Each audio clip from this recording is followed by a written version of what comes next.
Para vocês. Mateus capítulo 5, verso 8. Enquanto os irmãos acham a tarefa das crianças, hoje eu quero que vocês desenhem uma máquina de lavar, um coração e a Bíblia e a cruz. E a ideia é de fato ter um coração lavado ou limpo. Então é uma máquina de lavar, um coração e a Bíblia e a cruz, que só através do Evangelho de Cristo que os nossos corações podem ser limpos de toda sujeira e de todo pecado. Certo, crianças? Fica aí a tarefa. Mateus capítulo 5, verso de número 8. Mateus capítulo 5, verso 8. Bem-aventurados os limpos de coração, porque verão a Deus. Hoje é a segunda pregação neste texto. Lembrando, domingo passado falei nele também, e provavelmente domingo que vem falarei nele também. Então vamos lá. A gente está vendo um sermão que o próprio Jesus Cristo tem pregado e ensinado aqui, e ele está ensinando o povo que se assentou ali perante ele a respeito de como seria de fato o reino dos céus. Lembra que Mateus está narrando aqui, mostrando que o rei chegou, o Messias chegou, e esse rei é Jesus, e por isso ele fala, ele vem da linhagem de Davi, capítulo 1. Capítulo 2 ele fala, esse rei ele é Deus, por isso que os anjos celebram nas alturas que esse rei chegou à terra. E aqui então Jesus nas bem-aventuranças, ou no Sermão do Monte, ele começa a falar as características dos cidadãos no reino dos céus. Características de todos aqueles que são crentes, aqueles que são de fato transformados pelo Evangelho. Essas características que ele cita nas bem-aventuranças, elas são características de todos nós que fomos alcançados pelo Evangelho de Deus e salvos pela graça. E essas características têm que transparecer na nossa vida. E aí ele então está citando aqui uma série de bem-aventuranças, e o que ele fala e a palavra bem-aventurança significa mais do que felizes, ou extremamente completos. Aqueles que são super felizes. São super felizes quem? Aqueles que são humildes de espírito, que entendem que precisam do Messias, do Salvador. Por quê? Porque estes vão reinar ou vão ter o reino dos céus. Você só vai para o céu porque você reconhece que você precisa de Jesus para te salvar. Isso é o humilde de espírito que ele coloca. Então, bem-aventurado ou muito feliz é esse que reconhece que precisa de Jesus na sua vida, sem o qual você não entra no reino dos céus. E aí ele continua, bem-aventurado é aquele que chora. Por quê? Porque ele vai ser consolado. Mas por que ele chora? Ele chora pelo seu pecado. E por isso ele vai ser consolado, porque os seus pecados são perdoados. E aí então ele vai tratando uma série de características de todos aqueles que são de fato crentes. Lembrando que essas características que ele coloca no capítulo 5, elas não podem ser compradas ou desenvolvidas por nós. Não existe um curso de como ser manso, ou não existe um curso de como ser humilde de espírito, ou não existe o arrasta para cima de para ser limpo de coração, segue eu na semana do limpo de coração, né, como não tem hoje. Mas isso não existe. Isso é tudo dado por Deus para aqueles que são crentes. E seguindo isso aqui, a gente tem de fato o verdadeiro caminho para a felicidade. Porque o alvo mais próximo que a gente tem de chegar perto de Deus é tendo essas características. Cada uma dessas características, ela também é um degrau. Você só consegue chorar pelo seu pecado uma vez que você reconhece que você precisa de Jesus. Você só consegue ser manso uma vez que você chora pelo seu pecado. Então hoje a gente vai tratar de novo da sexta bem-aventurança, os limpos de coração. Essa aqui, segundo o Dr. Martin Lloyd-Jones, tem um livrinho pequenininho sobre o Sermão do Monte, que ele fala que essa talvez seja a mais difícil e a mais complexa e a mais profunda das bem-aventuranças. E por isso que eu devo tratar aqui em 3, 4 domingos apenas sobre ela. Porque a gente vai tentar entender de fato o que significa quando ele fala o que é ser limpo de coração, o que é ser puro de coração. A gente viu isso, qual é o significado disso, e a gente começou isso na semana passada, quando a gente falou a respeito do coração em si. Lembra? A gente falou, o coração, teoricamente, ele é um simples órgão que bombeia sangue e tem as suas veias entupidas. Mas dentro da Escritura, e tal como a gente tem na nossa sociedade, o coração é atribuído a emoções, a sentimentos. E dentro da Escritura, o coração diz respeito a tudo que flui da vida. Então, toda a sua vida, teoricamente, fluiria do coração. O sentimento, a razão, tudo que você é, fluiria desse coração. E aí ele começa falando assim, bem-aventurados os limpos de coração. Então, desse coração é a totalidade minha e você, a sua razão, a sua vontade, a sua emoção. E Jesus vai falar então agora sobre como esse coração, como a sua vontade, a sua razão, o seu pensamento, tudo isso tem que ser puro.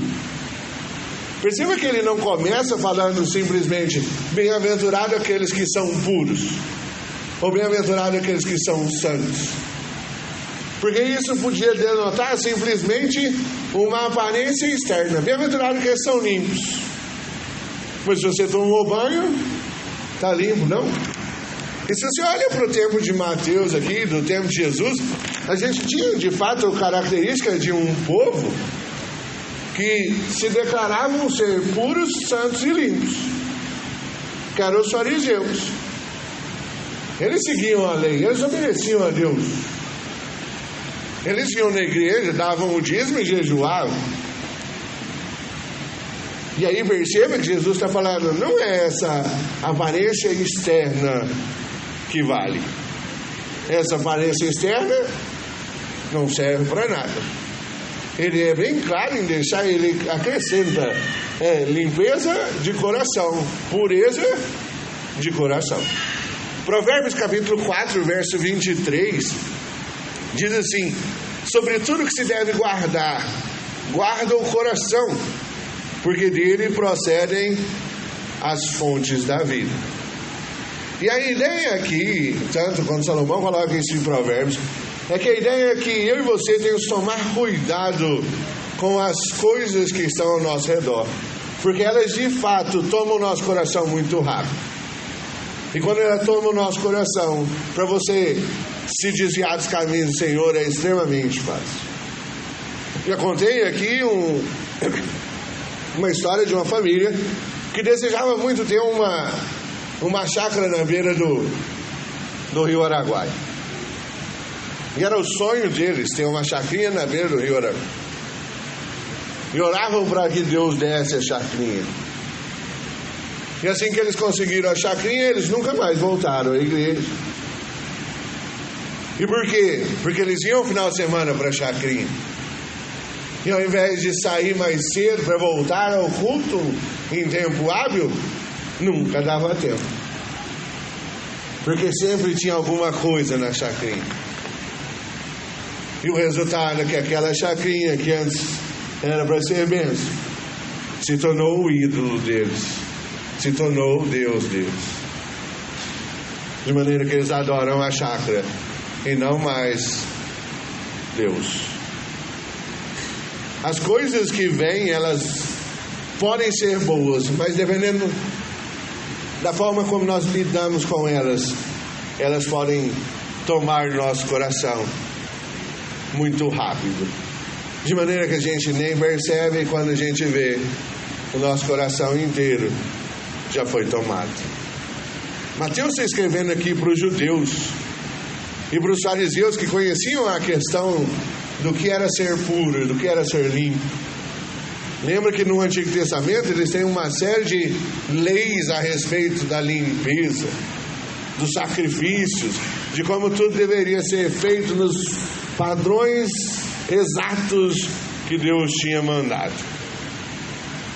E eles sabiam disso. E é por isso aqui que Cristo fala assim, não basta apenas o exterior. Eu preciso que vocês deem o seu coração. E aí quando ele fala coração, é toda a intenção da sua vida. O que você tem que entregar para Deus? Toda a intenção da sua vida. Sabe o que significa? Tudo. Não existe meio termo.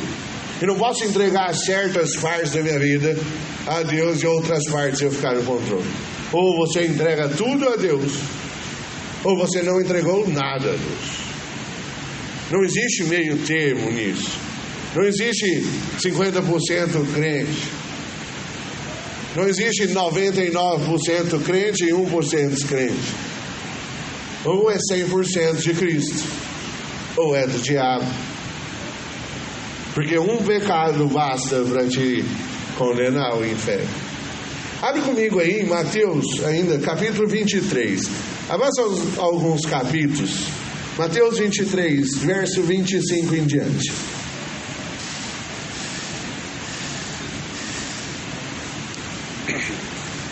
Mateus 23, verso 25. Nós vamos ler até o verso 28. É no mesmo livro aí, lá no finalzinho. Olha o que Jesus diz. Jesus diz assim, Mateus 23, verso 25 a 28. Ai de vós, escribas e fariseus, hipócritas, porque limpais o exterior do copo e do prato, mas estes por dentro estão cheios de rapina e sujeira e intemperança. Fariseu cego, limpa primeiro o interior do copo, para que também o seu exterior fique limpo. Ai de vós, escribas e fariseus, hipócritas, porque sois semelhantes a sepulcros caiados, que por fora se mostram belos, mas interiormente estão cheios de ossos, de mortos e de toda a imundícia. Assim também vós, exteriormente, pareceis justos aos homens, mas por dentro estáis cheios de hipocrisia e de iniquidade. O que Jesus está falando é que existiam de fato os escribas, os fariseus e pessoas que aparentemente, exteriormente, pareciam ser crentes, mas todo o seu interior estava podre. É isso que ele está falando. É a ideia de você pegar, ele fala aqui, é um copo ou um prato, e quando você olha, o copo está bonito por fora, mas quando você olha dentro desse copo, ele está todo sujo. Ele está falando, não adianta essa beleza ser por fora, se por dentro está tudo podre.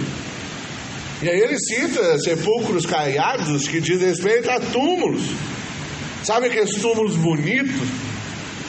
Fala, o túmulo é muito bonito, só que dentro, o que tem dentro? Verme, osso, morte. Ele está falando, não adianta você ter o exterior bonito, se por dentro você é todo podre. Existe um livro fantástico, um clássico da literatura, que me vem à memória agora, chamado O Retrato de Dorian Gray. É um livro muito bom, direi, que retrata exatamente isso aqui, O Dorian Gray é um cara que é novo e belo, e aí chega um amigo para corrompê-lo. E o amigo fala assim, você podia fazer um trato para que a tua beleza nunca fosse embora e você fosse belo para sempre. E o Dorian Gray faz um trato com um ser. E então ele não envelhece. Só que o retrato, um quadro que foi pintado da beleza dele, a cada pecado que ele comete, a cada erro que ele faz, o quadro apodrece no lugar dele. E o quadro que antes refletia a beleza dele vai apodrecendo. a cada mentira que ele conta, a cada coisa que ele engana, a cada evento da vida que ele vive dissolutamente. E o quadro vai criando vermes. E o aspecto é esse mesmo, o quadro ser ele vivo e cheio de vermes, porque a alma dele é corrompida. Chega em um determinado momento que ele não aguenta olhar pelo próprio quadro, que seria a representação da sua alma. E ele então tampa aquele quadro e guarda no sótão. E ele continua belo exteriormente. Mas no final do livro, quando ele abre lá para ver como ele está no quadro, o quadro é todo podre, representando a alma dele. No final do livro não vou contar, porque você tem que ler, né? Senão eu estaria estragando uma ótima obra de literatura aqui. Mas o retrato de Dorian Gray representa exatamente isso aqui. Aqueles que são belos exteriormente, só que por dentro são completamente podres. O que Jesus está falando para os fariseus aqui é que não adianta você ter boas obras para que as pessoas olhem e falem: parabéns, nossa, ele é crente de verdade, olha, ele vai na igreja, ele dá o dízimo, ele ora, ele sabe as músicas. Mas se por dentro o seu coração está todo corrompido em pecado, de nada adianta essa parte exterior. Ela não é aceita por Deus. Como diz, a oração nem chega lá. Ainda em Mateus capítulo 12, verso 34, o próprio Jesus fala assim, ó: raça de víboras, como podeis falar coisas boas sendo maus? Porque a boca fala do que está cheio o coração. O coração não tem, é do coração que procedem todos os desígnios da humanidade. É do coração que sai, Marcos capítulo 7, verso 20 até o verso 23, Jesus diz assim, ó: o que sai do homem, isso é o que o contamina, porque de dentro do coração dos homens é que procedem maus desígnios, prostituição, furtos, homicídios, adultérios, avareza, as malícias, o dolo, o engano, a lascívia, a inveja, a blasfêmia, a soberba, a loucura. Ora, todos estes males vêm de dentro e contaminam o homem. O problema não está fora da gente. O problema está dentro da gente. O problema está no meu e no seu coração. Meu e o seu coração estão cheios de corrupção, de maldade e de pecado. E se uma vez que eu e você somos esse coração pecaminoso, essa alma de fato podre, cheia de pecado, qual é a solução? Ou como vamos ser limpos de coração ou puros de coração? Porque perceba que a recompensa é ver a Deus. A recompensa de estar no céu só vem para aqueles que são puros de coração. A recompensa daqueles que vão ver a Deus é só para aqueles que são puros e limpos de coração. E a pergunta é: eu não me encaixo aqui, e você? Você é limpo de coração? Uma vez que você mente, uma vez que você tem pensamentos errados, uma vez que você ofende a santidade de Deus durante a semana, como é que eu entro? Como é que eu posso ser limpo de coração? Como é que eu posso ser puro se a corrupção está centrada dentro do meu próprio coração? Jeremias capítulo 17, verso 9 fala assim, ó: enganoso é o coração mais do que todas as outras coisas, e desesperadamente corrupto. Quem conhece o próprio coração? Ainda em Jeremias capítulo 13, verso 23, Ele fala assim: pode ao acaso o etíope mudar a sua pele, ou o leopardo as suas manchas? Então, podereis fazer o bem, estando acostumados a fazer o mal? O Jeremias está perguntando alguém pode trocar a cor da sua pele? O leopardo pode trocar o lugar das manchas? Como é que você acha que você pode fazer o bem se o seu coração é completamente corrupto? Se o seu coração é pecaminoso? Como que eu posso ser limpo de coração? Hebreus capítulo 12, verso 14 diz assim: segui a paz com todos e a santificação, sem a qual ninguém verá o Senhor. A grande mudança aqui, a grande diferença, é que aqueles que são limpos de coração aqui, ou puros, isso vem num processo de limpeza. É um processo de fato de esfrega, onde a sujeira vai sendo tirada com o tempo. É um processo na minha e na sua vida. Eu e você não vamos nos livrar dos nossos pecados em um simples estado de dedo. Isso não acontece. Eu e você não vamos nos livrar dos nossos vícios num estado de dedo. Isso não acontece. É um processo. E esse processo é diário na vida do cristão. E é a partir desse processo que a gente percebe quem de fato são aqueles que serão limpos de coração e quem não é. Esse processo é o que a gente chama de santificação. É a primeira evidência de que você foi salvo. A santificação é um processo pelo qual você se aproxima mais de Deus e se afasta do pecado. Se esse processo não ocorre na sua vida, então você não é crente de verdade, você não é regenerado de verdade. E esse processo de santificação é uma luta diária contra o pecado. É uma luta diária para se aproximar de Deus e se afastar do pecado. Se você não tem essa luta diária para se afastar do pecado, para ter relacionamento íntimo com Deus, então provavelmente você não foi salvo. E o seu caminho é o inferno.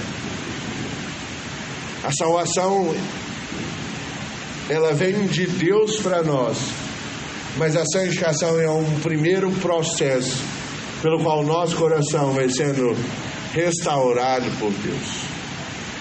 E Ele vai esfregando para tirar essa limpeza, ou essa sujeira do nosso coração.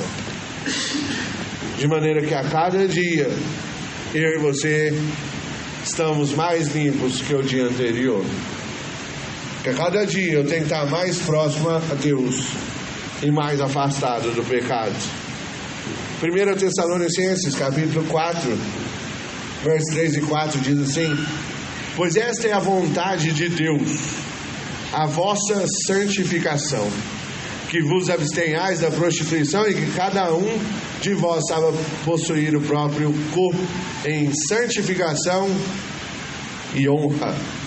1 Pedro capítulo 1, versos 14 e 16 diz assim: como filhos de obediência, não vos amoldeis às paixões que tinhais anteriormente na vossa ignorância.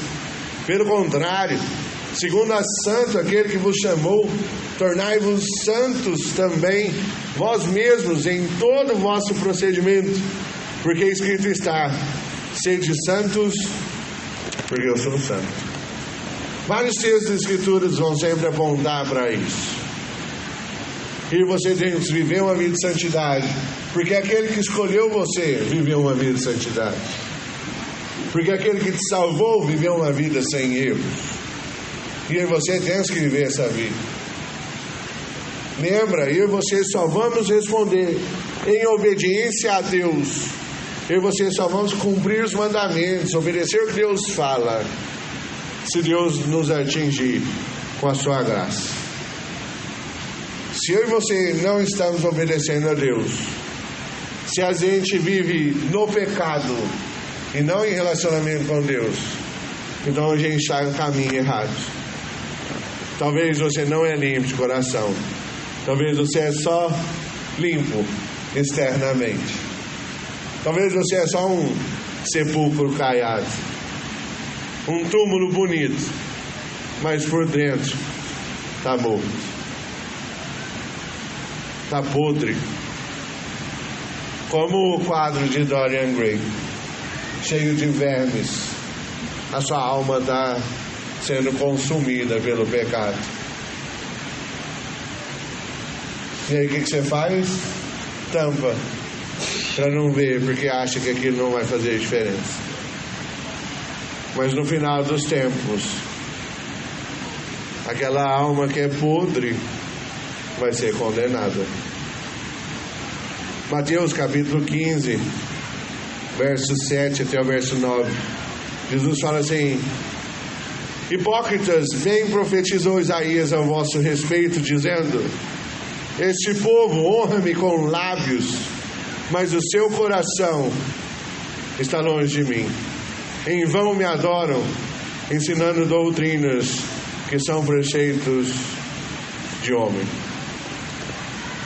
Quando Jesus termina falando aqui em capítulo 15 isso, ele fala: ó, não adianta você louvar a Deus com os lábios, oferecer sacrifícios, achar que está adorando a Deus, quando na verdade você vive a vida lá fora em pecado. Lembra, eu e você não temos descanso. Eu e você, para sermos seguidores de Cristo, somos seguidores de Cristo 24 horas por dia, 7 dias por semana, 365 dias no ano.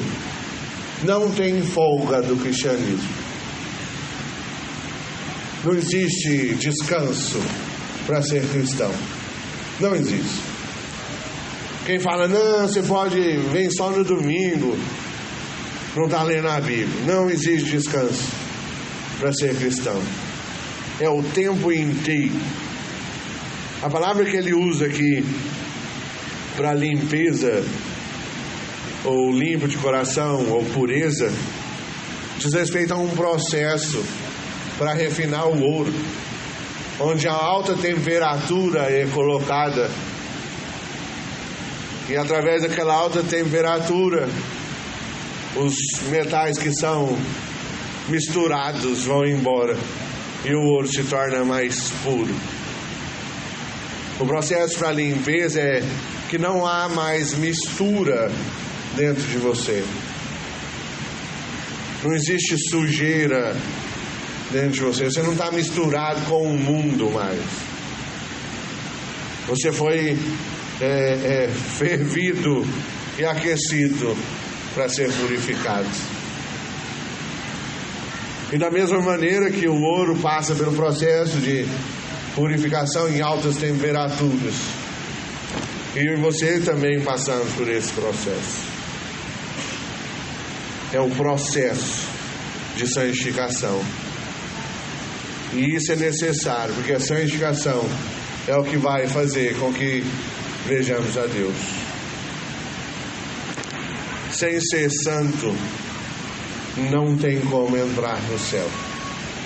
No céu não entram pecadores, só entram aqueles que são santos, só entram aqueles que são puros, aqueles que são sem mistura, aqueles que não mentem, que não enganam a Deus, aqueles são cristãos de fato sinceros, aqueles cujo seu coração não há outros ídolos, aqueles que estão no culto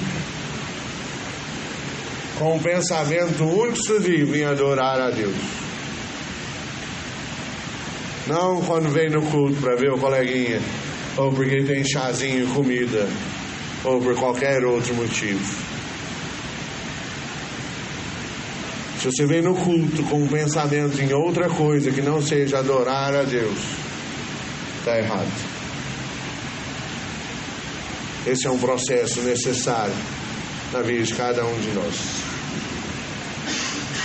como usamos isso durante nossa semana.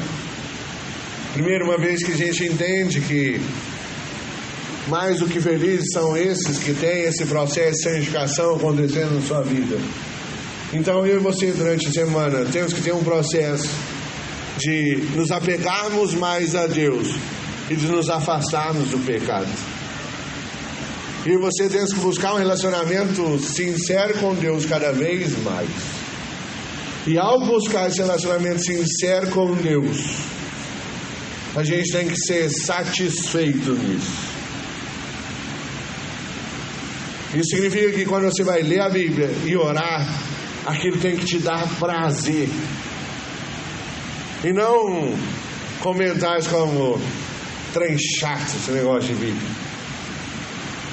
É só ter um pouquinho de lógica na sua mente, falar assim, ó, se eu e você hoje não nos alegramos em ler a Bíblia, em orar e falar com o nosso Deus, a pergunta é, o que você quer fazer a eternidade no céu? Porque Deus vai estar lá.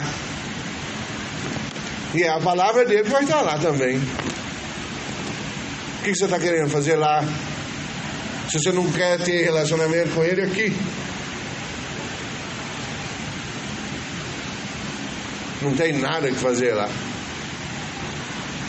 Durante a semana, busca esse relacionamento íntimo com Deus. Se afasta do pecado. Busca essa santidade. Porque é essa santidade que vai fazer com que a gente enxergue o próprio Deus. E se a busca de santidade implica em aproximar-se de Deus e afastar-se do pecado, então, uma outra aplicação aqui eu e você, então, temos que tomar cuidado com as coisas que o mundo nos oferece. Isso diz respeito a tomar cuidado com as coisas que você assiste na TV, com as músicas que você escuta, com as fotos que você posta ou que você vê nas redes sociais, com as coisas que você fala e com as coisas que você pensa. Porque cada um desses eventos pode ser eventos que realmente vão te tirar do caminho certo. Porque o olho vai te atrair e de repente você cai em pecado. Ou a música tem letras que te levam a pensar e insinuar coisas que Deus abomina. Ou postagens dentro das redes sociais. Ou falas e piadinhas de colegas que parecem ser engraçado, mas blasfemam o nome santo do Senhor. Se o texto está falando, limpo de coração é aquele que não se amolda, aquele que tem o seu coração puro, aquele que vive num processo de se chegar a Deus, se afastar do pecado. Nós temos mais que nunca tomar cuidado com a sociedade que vivemos, porque as coisas que são divulgadas, elas são divulgadas com o intuito de derrubar eu e você. No boletim que você pegou, eu escrevi um texto sobre isso. As formas como Satanás te ataca usando o laço do passarinheiro. Depois você lê ele na sua casa para melhor edificação. Feche seus olhos. Vamos estar orando, pedindo a Deus derramar a graça e então participar da ceia do Senhor aqui.